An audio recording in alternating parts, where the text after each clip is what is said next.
December 1944. The Ardennes forest, minus 15 degrees Celsius. Schwer SS Panzerabteilung 50. One musters 45 King Tigers on paper, though mechanical problems have already reduced operational strength to barely 30. These surviving behemoths grind forward through frozen Belgian roads, their exhaust plumes rising like smoke signals against the gray winter sky. Camp Gruppe Piper, the spearhead of Hitler's last desperate gamble in the West, commands a force that should terrify any opponent. At its core sit the fearsome Tiger IIs, the King Tigers, and each one a 70-ton monster wrapped in 150 millimeters of sloped armor. Their 88-millimeter guns can punch through any Allied tank at distances exceeding 2,000 meters. Their crews are veterans of the Eastern Front, hardened killers who have faced Soviet armor and won. On paper, nothing in the Allied arsenal can stop them. But the King Tiger carries a secret that no amount of armor can protect against, a fatal flaw that will doom this offensive before it truly begins. These mechanical leviathans drink fuel at rates that defy comprehension. 500 liters per 100 kilometers on good roads, rising to 800 or more cross-country. Their massive Maybach engines, originally designed for tanks weighing half as much, strain and overheat under loads they were never engineered to handle. Transmissions designed for 50-ton vehicles crack under the 70-ton weight of a fully loaded King Tiger. Final drives shatter with alarming regularity.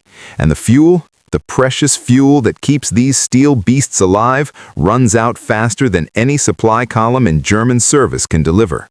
By December 23rd, just 7 days into the offensive, Camp Gruppe Piper receives permission to withdraw. The spearhead has been virtually without fuel for over 2 days. The most powerful armored formation Germany has ever assembled for a single operation grinds to a halt. Not because American guns have destroyed it, but because it simply cannot feed itself enough gasoline to keep moving. What happens next reveals everything you need to understand about why Germany lost the tank war. Despite building what many historians consider the finest armored vehicles of World War II, the German commanders face an impossible choice. They have tanks, they have crews, they have ammunition, they do not have fuel. Rescue is impossible. The roads behind them are choked with traffic, ambushed by American forces, interdicted by Allied aircraft whenever the weather clears. No tanker trucks are coming. No airdrop can deliver enough fuel to matter.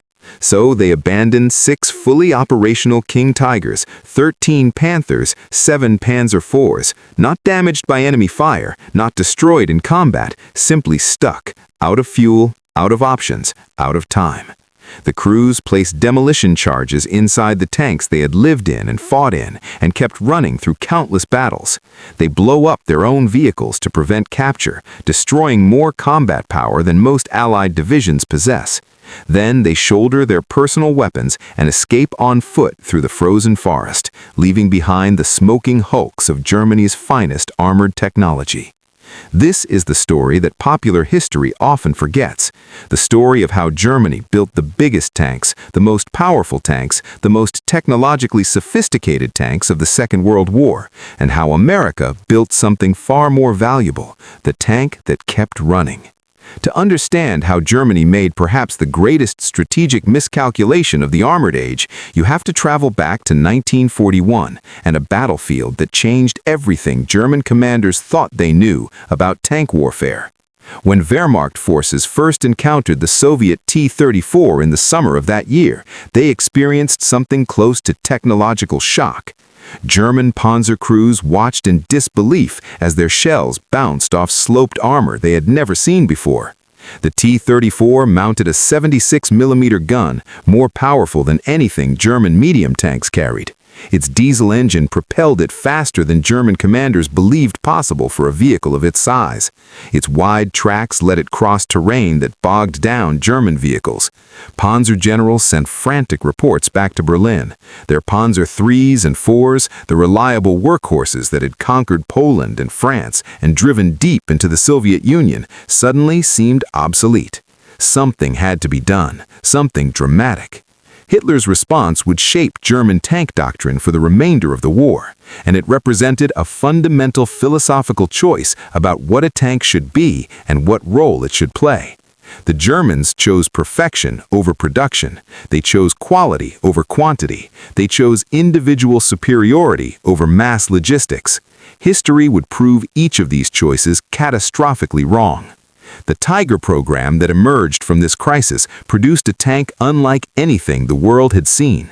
The Tiger I weighed 57 tons, nearly twice the mass of German medium tanks.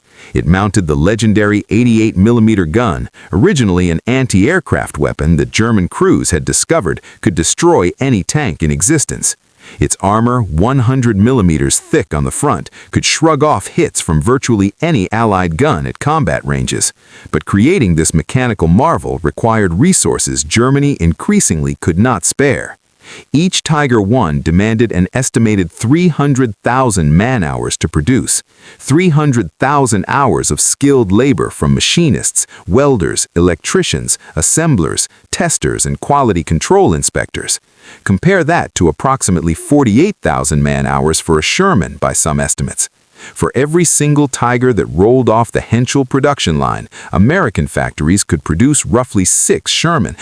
The production disparity was even worse than those numbers suggested, because American industry was expanding while German industry was contracting. American workers ran 3 shifts. American workers received adequate food and housing. American supply chains delivered materials reliably. German factories faced labor shortages as workers were drafted to the front. German workers endured rationing and bombing. German supply chains collapsed under the weight of Allied interdiction. Yet production numbers tell only part of the story. The Tiger's problems ran far deeper than how long it took to build. German engineers designed the Tiger as if they had unlimited resources, unlimited time, and unlimited supply lines stretching from factory to front. Every design choice optimized performance without considering the practical realities of maintaining these vehicles in combat conditions. Consider the Tiger's innovative interlead road wheel system. German designers used overlapping wheels because this arrangement provided excellent weight distribution, reducing ground pressure and allowing the Tiger to cross soft terrain that would have swallowed lighter tanks. The engineering was elegant. The maintenance implications were disastrous. When a road wheel failed, as road wheels inevitably do after thousands of kilometers of use, mechanics couldn't simply unbolt it and attach a replacement. The interlead design meant that to reach an inner wheel, crews had to remove up to 9 outer wheels first. A repair that took Sherman mechanics 30 minutes could consume an entire day of Tiger maintenance time. On the Eastern Front in winter, mud and snow would freeze solid between the overlapping wheels overnight, sometimes immobilizing tanks until crews could chip away the ice with hand tools. The 88mm gun was devastating in combat, capable of destroying any Allied tank at ranges where those tanks could not effectively respond. But manufacturing this weapon required precision machining tolerances that German industry struggled to maintain as the war dragged on. Allied bombing disrupted the supply of specialized steel alloys. Skilled workers died on the Eastern Front faster than they could be replaced. Quality control suffered under production quotas that demanded ever more tanks from ever fewer resources. The armor itself created problems that German designers never fully solved. Thick, overlapping plates required perfect welds to maintain structural integrity. As welding quality declined, tanks left factories with hidden weak points that became death traps when hit by enemy fire. The sheer mass of all that armor strained every mechanical system. Which brings us to the fundamental problem: weight. The Tiger I weighed 57 tons. European infrastructure was not designed for vehicles of this mass. Most bridges across the continent had load limits of roughly 40 tons, suitable for civilian trucks and the medium tanks that armies had used since the First World War. The Tiger exceeded these limits by 17 tons. Every advance required German combat engineers to survey bridges along the route, calculate load capacities, and determine whether reinforcement was possible. When it was not, they had to find alternate crossing sites, often fording rivers that exposed tanks to enemy observation and fire. Every retreat left Tigers stranded when bridges they needed had already been destroyed by rearguard forces. Recovery of immobilized Tigers required specialized equipment that was rarely available when needed. Railroad transport presented even greater challenges. The Tiger was too wide for standard European rail clearances. Those interleaved road wheels that worked so well in the field created a track width that simply would not fit through tunnels and past platform edges designed for narrower vehicles.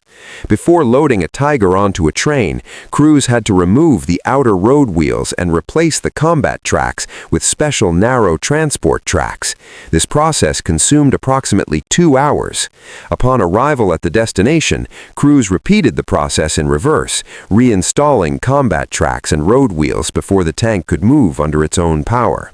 When Tigers arrived at their training point, they often found themselves 30 or 40 kilometers from the actual combat zone, forced to drive to the front and burn precious fuel while accumulating wear on already stressed mechanical systems. Yet even as these problems became apparent in combat reports and maintenance logs, Hitler demanded more of what was already failing. Bigger, heavier, more powerful, always more. The King Tiger that followed weighed 70 tons and consumed fuel at rates that would have been comical if they were not tragic. The Maybach engine that powered it produced 700 horsepower, giving the vehicle a power-to-weight ratio of approximately 10 horsepower per ton. For comparison, the Sherman achieved roughly 14 horsepower per ton. The King Tiger accelerated like a loaded freight train and climbed hills at a crawl, its engine straining under the massive burden. The Panther tank represented a different approach that still fell into the same trap.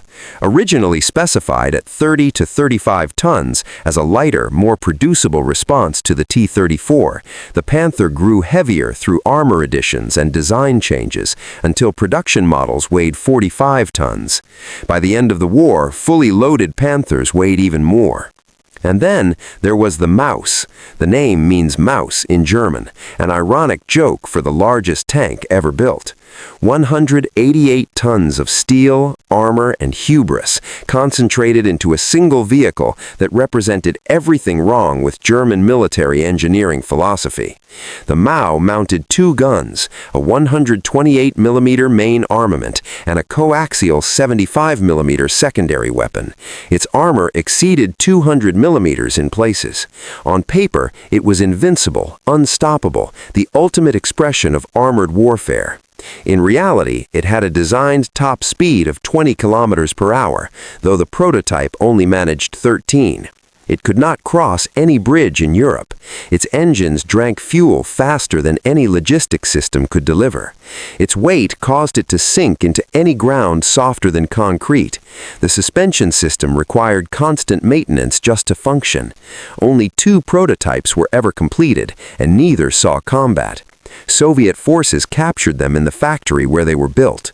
The Maus remains the perfect symbol of German tank philosophy, taken to its logical, absurd conclusion. A weapon so powerful it could not fight, so heavy it could not move, so complex it could not be produced, so thirsty it could not be fed. A monument to engineering excellence deployed in service of strategic blindness. Meanwhile, 3,000 miles away, across an ocean that German submarines could not close, American engineers made entirely different choices based on entirely different assumptions. The M4 SHERMAN was not designed to be the best tank in the world. It was designed to be the best enough tank that America could build by the tens of thousands, ship across the Atlantic and Pacific, maintain with mechanics who had trained for weeks instead of years, and keep running day after day in deserts and jungles and frozen forests until the enemy surrendered or was destroyed. The difference in philosophy would prove decisive. When American planners sat down to design their primary medium tank, they started with a question that German designers never asked. How do we build 40,000 of these things? The question led to other questions. How do we ship them across an ocean on cargo vessels that have to carry everything else an army needs? How do we get them off beaches under fire? How do we move them by rail across a continent? How do we keep them running when trained mechanics are scarce and spare parts come from factories 5,000 miles away? The answers shaped every aspect of Sherman design. Averaging around 33 tons combat loaded, depending on variant, the Sherman could cross every bridge in Western Europe without reinforcement or bypass.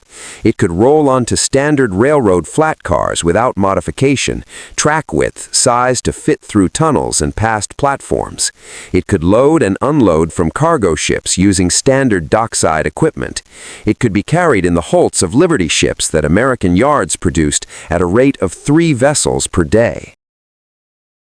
The vertical armor that critics disparaged offered one significant advantage. It was easy to manufacture. Sloped armor required complex forming processes and precise welding angles. Vertical plates could be cut and assembled by workers with minimal training, using equipment available in factories across the American industrial base. But the truly revolutionary aspect of Sherman design was its flexibility in propulsion. American engineers created a tank that could accept multiple different engine types, each with its own characteristics and supply chain. The Continental R975 radial engine came from aircraft production, a proven power plant with a well-established manufacturing base. The 4GAA V8 was designed specifically for tanks, offering good performance with relatively simple maintenance requirements.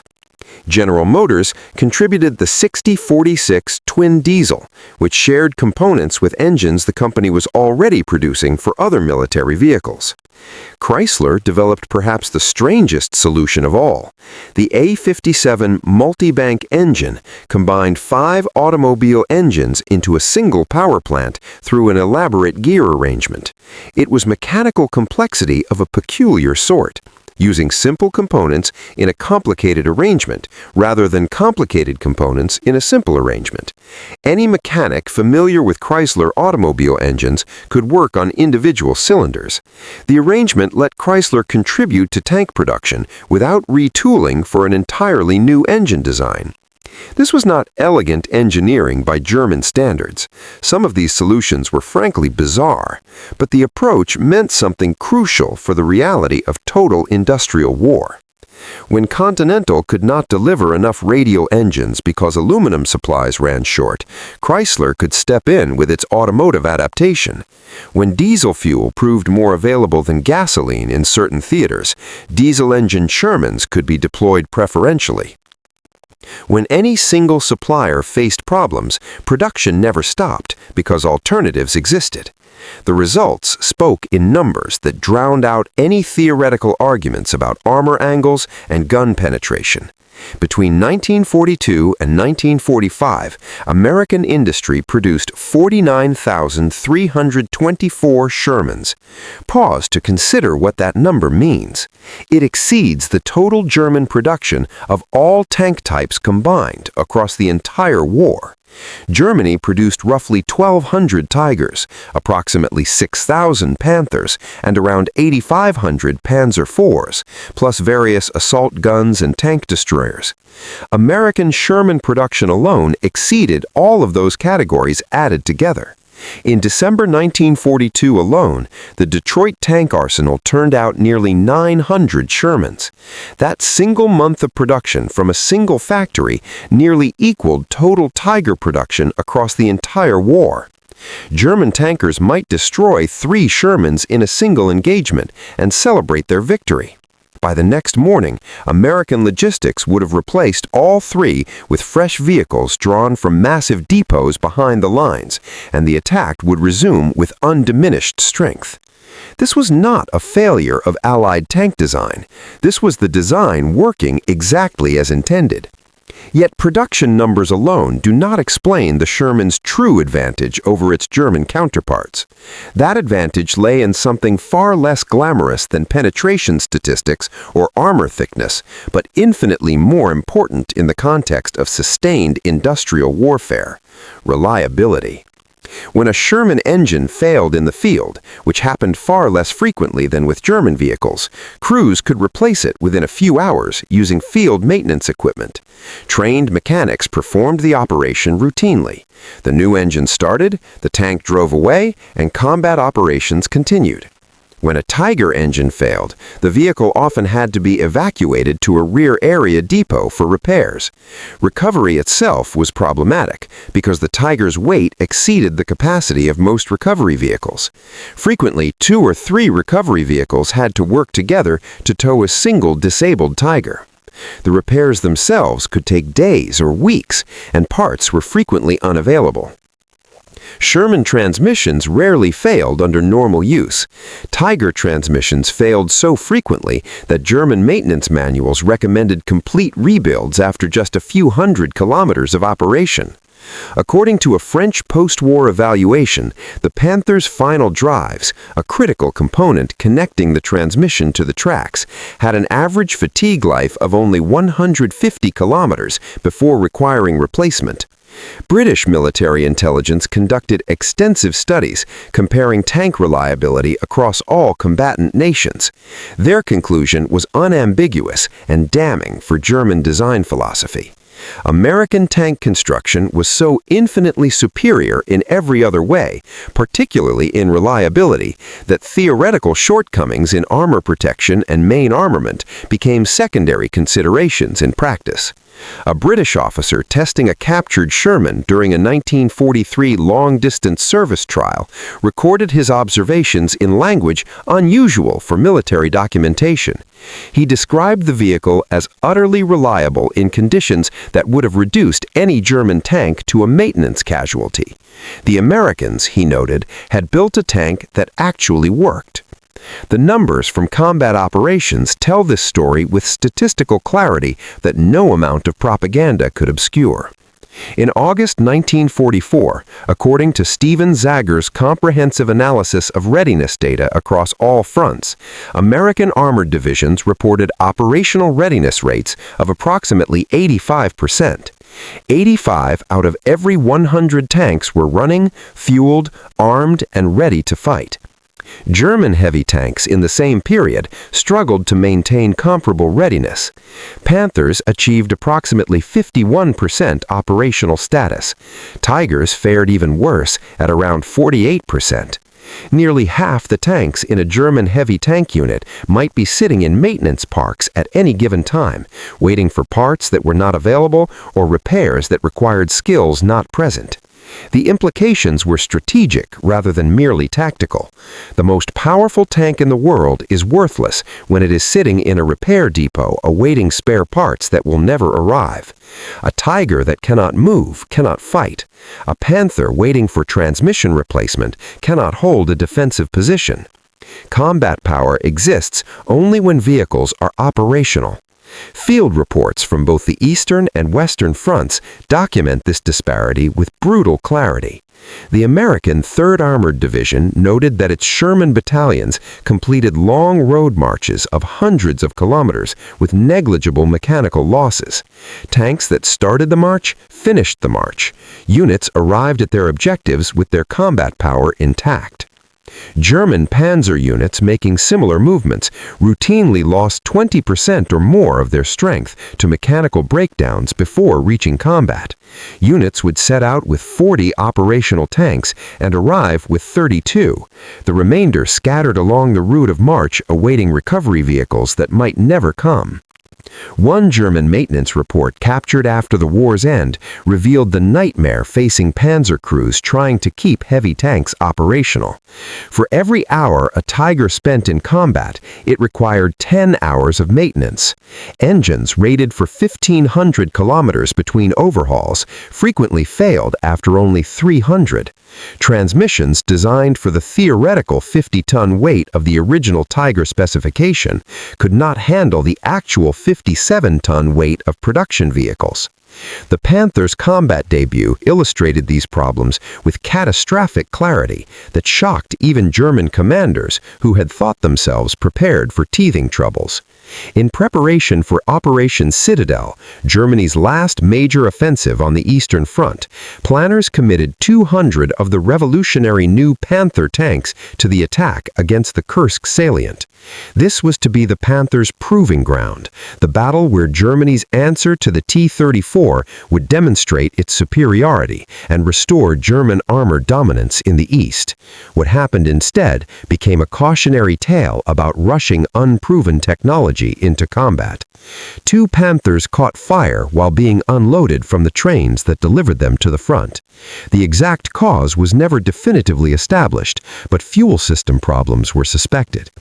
More broke down during the approach march from the railhead to the assembly area, their engines overheating or transmissions failing before they ever saw combat.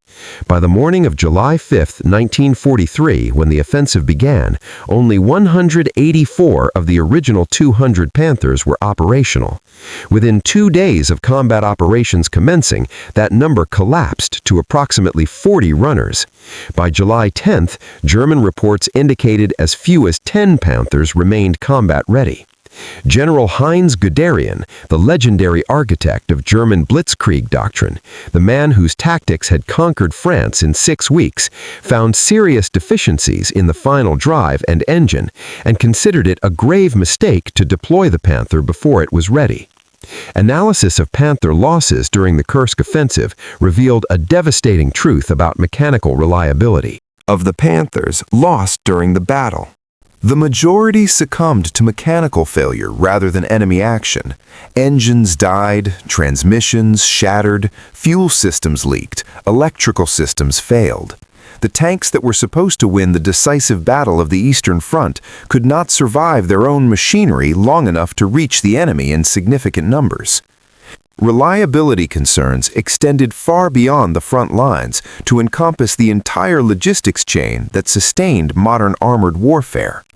An American armored division consumed approximately 45,000 gallons of fuel per day during active operations. This was a significant logistical burden, but one that American supply infrastructure could sustain through its extraordinary transportation network of trucks, pipelines, rail, and improvised solutions. The Red Ball Express, the truck convoy operation that supplied Allied forces after the Normandy breakout, moved over 400,000 tons of supplies in its 3 months of operation. A German panzer division equipped with heavy tanks required proportionally more fuel per vehicle while fielding fewer vehicles overall. And German supply infrastructure was never designed or equipped to support such demands across extended operations. The Tiger I consumed approximately 430 liters of fuel for every 100 kilometers traveled on roads, rising to nearly 700 liters cross-country. Combat operations involving frequent acceleration and maneuvering could push consumption even higher. The King Tiger was even thirstier, 500 liters per 100 kilometers on road, rising to 800 or more cross-country. In difficult terrain, with hills to climb and mud to cross, consumption could exceed any reasonable estimate. When planners designed the Ardennes offensive, they allocated fuel for Kampfgruppe Piper to travel approximately 90 to 100 miles, enough to reach the first major objectives if everything went perfectly. The ultimate objective, the Meuse River crossings that would open the road to Antwerp and potentially split the Allied armies, lay nearly twice that distance away. German planning assumptions relied on capturing Allied fuel dumps along the route of advance. This was not contingency planning, it was operational necessity. Without captured fuel, the offensive would stall before reaching its objectives, regardless of tactical success. At the Belgian town of Bullingen, Piper's leading elements did capture an American fuel depot containing approximately 50,000 gallons of gasoline. It should have been a triumph that solved the spearhead's supply problems, but the panicked American retreat and German mechanical breakdowns had scattered Piper's column across miles of narrow frozen roads. Vehicles were not where they were supposed to be. Radio communications were unreliable. Tanker trucks carrying the captured fuel drove forward to supply the lead elements, while tanks in the middle of the column sat immobile with dry tanks, waiting for resupply that went past them to units ahead. By December 19th, 3 days into the offensive, fuel consumption had exceeded all planning estimates. Tanks idled for hours in traffic jams on roads too narrow for vehicles to pass each other, engines running and fuel burning while crews waited for routes ahead to clear. Others climbed steep Ardennes hills at full throttle, drinking gasoline faster than any supply system could deliver. The supreme strategic irony of the Ardennes offensive is that Germany's most powerful armored spearhead was defeated not by American tanks or American infantry or American artillery, but by American logistics. While Kampfgruppe Piper ran dry, American supply officers were routing fuel trucks around threatened areas, maintaining the steady flow that kept Allied Shermans running and Allied counterattacks building. Popular mythology remembers certain dramatic engagements that seem to prove German tank superiority beyond question. None has achieved greater fame than the action at Villers-Bocage. On June 13, 1944, exactly 1 week after the Normandy invasion, SS Hauptsturmführer Michael Wittmann spotted a British armored column halted on a road near the Norman town of Villers-Bocage. The British had advanced into a gap in German defenses and paused to reorganize, their tanks lined up on the road in march column rather than deployed for combat. Wittmann seized the opportunity with the boldness that had made him one of Germany's most celebrated tank commanders. Leading elements of his company, he attacked immediately. In approximately 15 minutes of furious action, Wittmann and his fellow Tiger commanders from 2nd Company, 100 SS Heavy Panzer Battalion, destroyed between 13 and 14 British tanks, plus numerous transport vehicles. The column was shattered. The British advance through the gap was stopped. This action has been celebrated for 8 decades as proof of the Tiger's absolute dominance and the superiority of German tank design and crew training. What the celebration ignores is equally instructive. Wittmann's company had driven nearly 300 kilometers from their assembly area near Beauvais to reach the Normandy front. It was a long road march, but not exceptional by the standards of armored operations. American armored divisions routinely covered similar distances during the campaigns that followed. Of the 14 Tigers that began that journey, only 5 or 6 arrived in operational condition.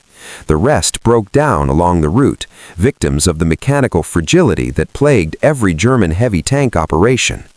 Before a single shot was fired in combat, the company had lost more than half its strength to maintenance casualties. Wittmann's tactical triumph was real and deserves acknowledgement. It was also short-lived. Later that same day, British forces counterattacked with infantry, artillery, and armor. Street fighting erupted in Villers-Bocage. By the time the engagement concluded, up to 6 Tigers had been destroyed or abandoned in and around the town. German forces held the position briefly, but could not exploit Wittmann's tactical success into operational advantage. The British withdrew in good order. The German line stabilized, but did not advance.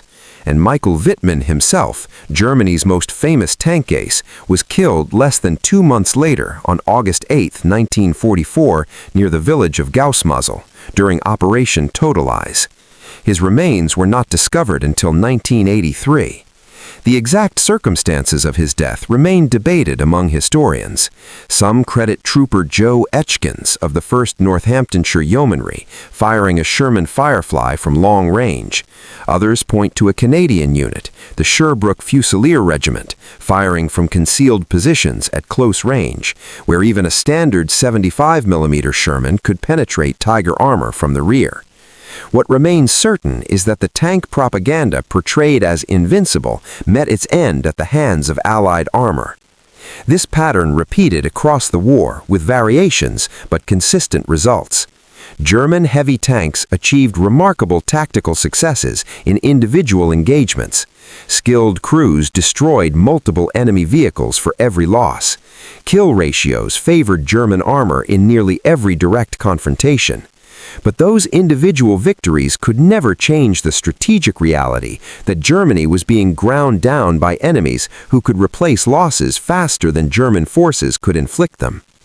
A Tiger that destroyed 5 Shermans before being disabled had achieved a tactical triumph. If 3 replacement Shermans arrived the next morning, the strategic calculation remained unchanged. German tank strength declined, while Allied tank strength grew.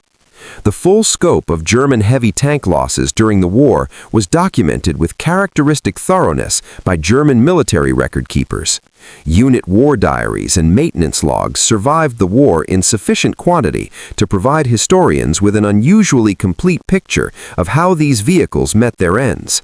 Analysis by historian Ron Clarigus of 1,718 recorded Tiger I and Tiger II losses reveals a truth that contradicts popular assumptions about these vehicles. Only 692 Tigers, approximately 40% of documented losses, were destroyed by enemy action in combat. Enemy guns and mines and aircraft accounted for less than half of German heavy tank losses. The remaining 60% were lost to causes that had nothing to do with Allied firepower. 341 Tigers were abandoned or became bogged in terrain from which they could not be recovered. Some sank in mud, others became trapped in shell craters or building rubble.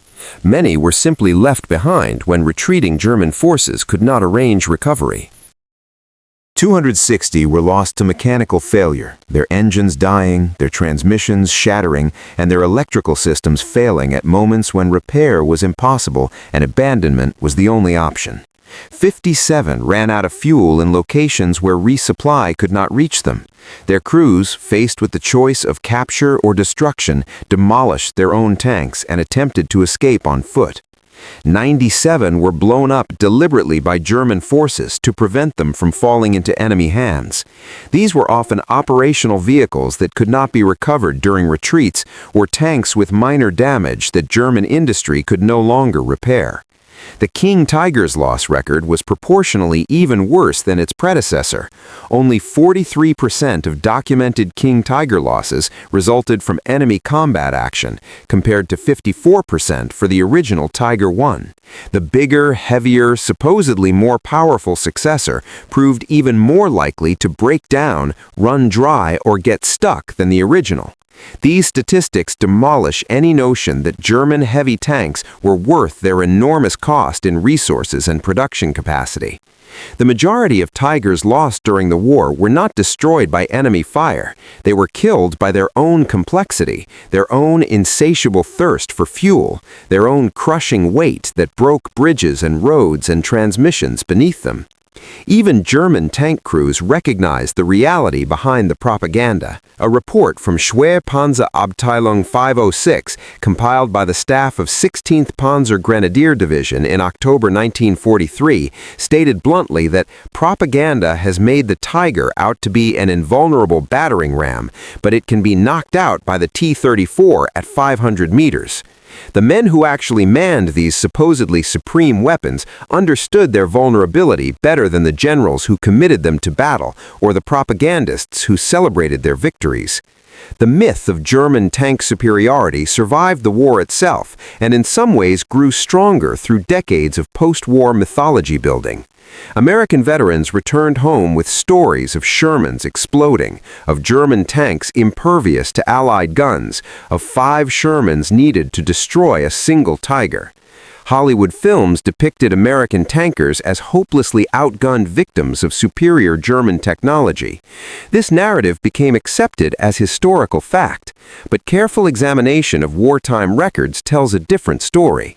Military historian Nicholas Moran conducted research that explained how the 5-to-1 myth originated. It stemmed from a fundamental misunderstanding of American tactical doctrine rather than any calculation of actual combat requirements.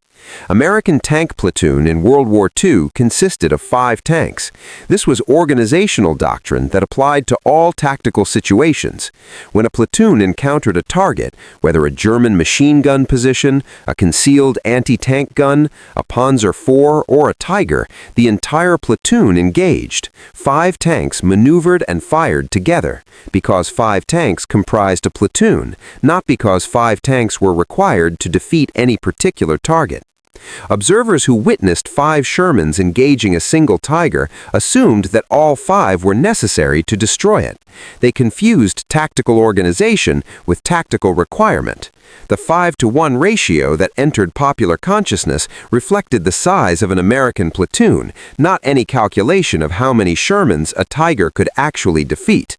Furthermore, American forces in Western Europe encountered the Tiger I extremely rarely across the entire campaign, from D-Day to V-Day.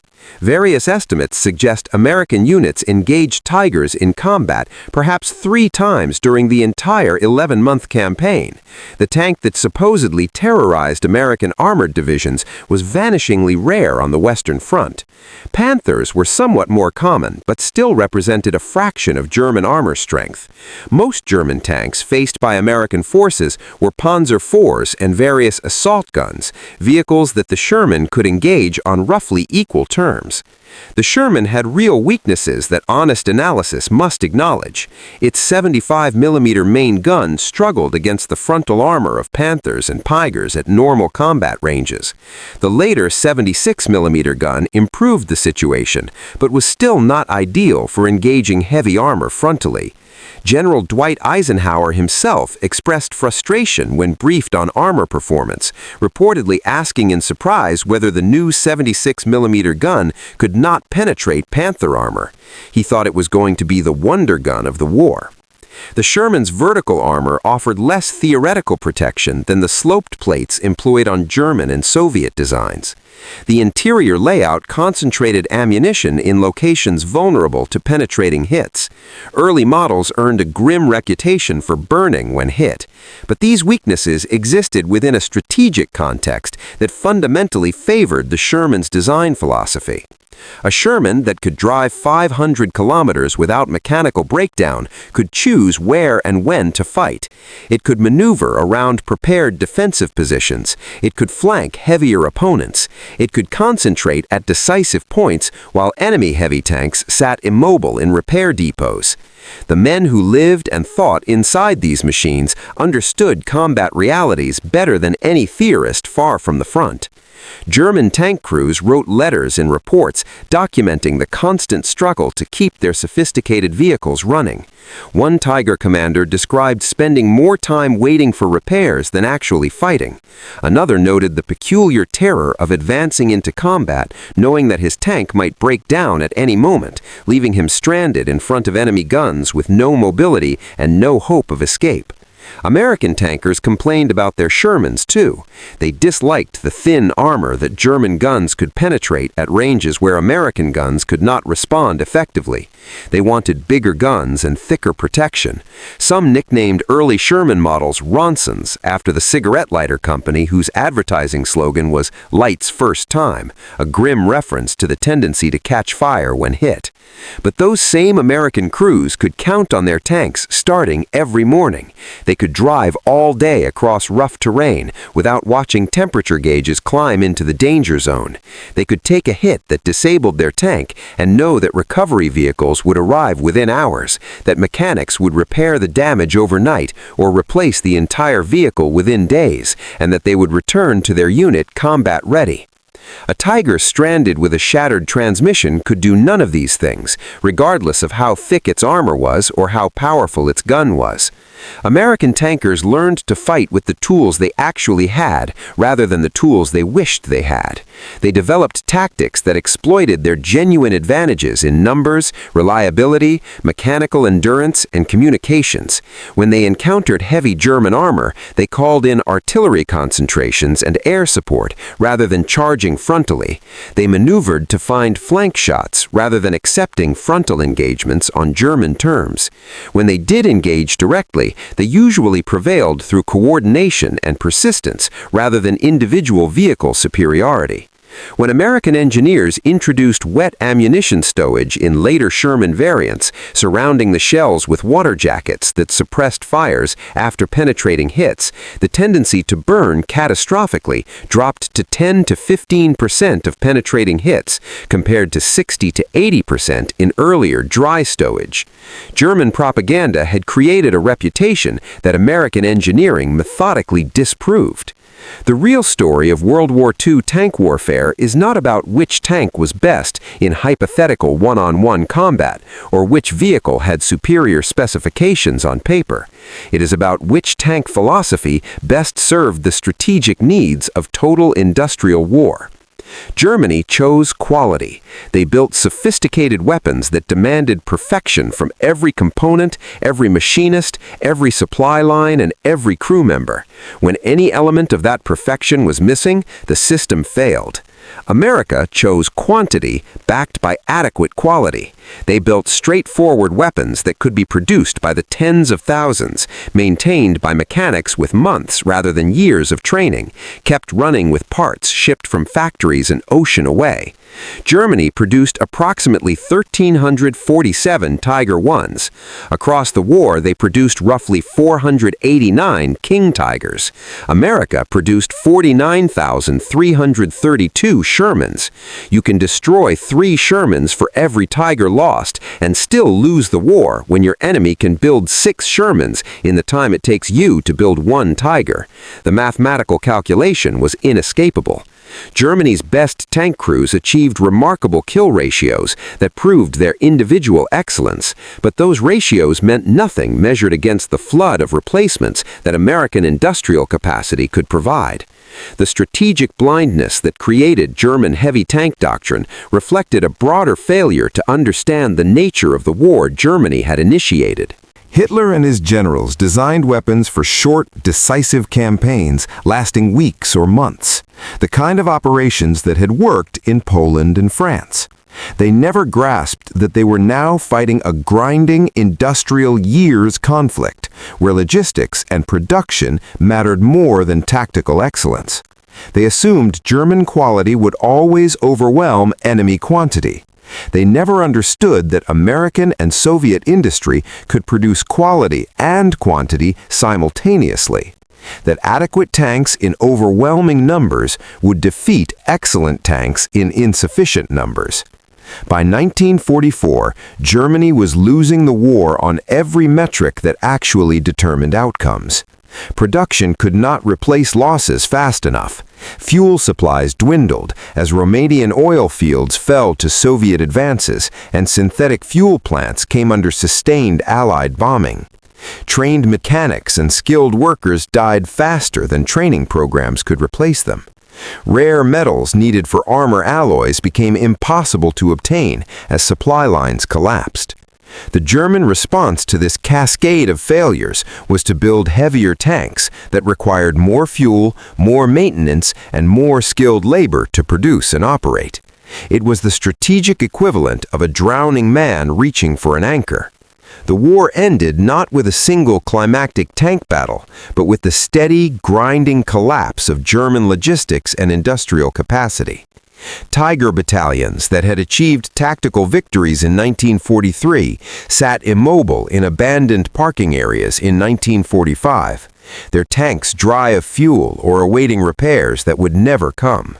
Factories that had produced Panther tanks were overrun by Soviet forces or bombed into rubble by Allied aircraft. Meanwhile, Sherman production continued at full capacity until August 1945, 3 months after Germany surrendered, and only because Japan's surrender ended the need for additional vehicles. American industry could have continued building thousands more Shermans if the war had required them. That reserve capacity, more than any technical specification or armor thickness or gun caliber, was the ultimate weapon of World War II. Germany built the biggest tank, 188 tons of engineering excellence that never fired a shot in combat. America built the tank that kept running. It drove from the beaches of Normandy to the heart of Germany. It pushed from North Africa through Italy to the Alps. It crawled from Pacific Island to Pacific Island until Japan surrendered.